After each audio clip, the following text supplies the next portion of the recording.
ପୁଣି ସେ ପୁରୁଣା ଜିନିଷ ଓଡ଼ିଶାର ଆଉ ସବୁ କ'ଣ କ'ଣ ରହିଲା ଠିକ୍ ତାକୁ ଦେଖିବା। ତାଳ ତାଟି ଘର ନାହିଁ ଝାଟି ମାଟି ସବୁ ଲୁଚି ଗଲେଣି ସୁଜନେ ଗୋ ବଇ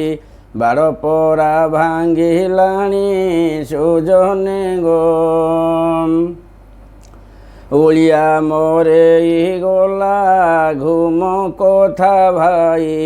ପାଶର ଭୋଲା ସୁଜନେ ଗୋ ଏବେ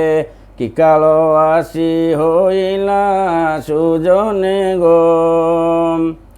ସଙ୍ଗାତ ମଇତ୍ର ନାହିଁ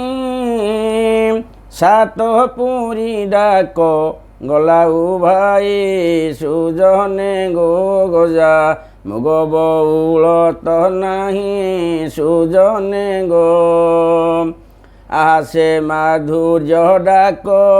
ଆଉ କି ଶୁଭିବ ସାରା ମୂଲକ ସୁଜନେ ଗୋ ଏବେ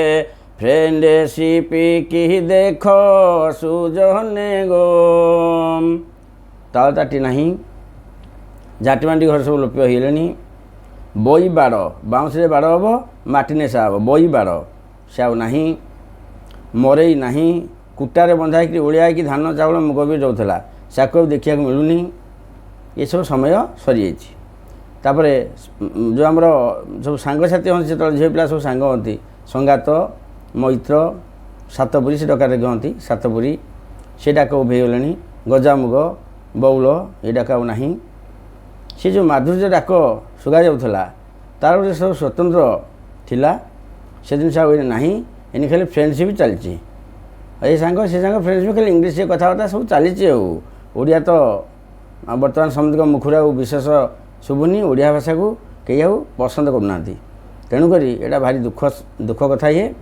ଆମ ପୂର୍ବପୁରୁଷମାନେ ଯାହା କରିଥିଲେ ଆମେ ସବୁ ତାକୁ ଓଲଟା କଲେ ଯାହା ଭବିଷ୍ୟତ ହେବ ଆଉ ପୁଣି ପରବର୍ତ୍ତୀ ବାର୍ତ୍ତା ଦେଖିବା।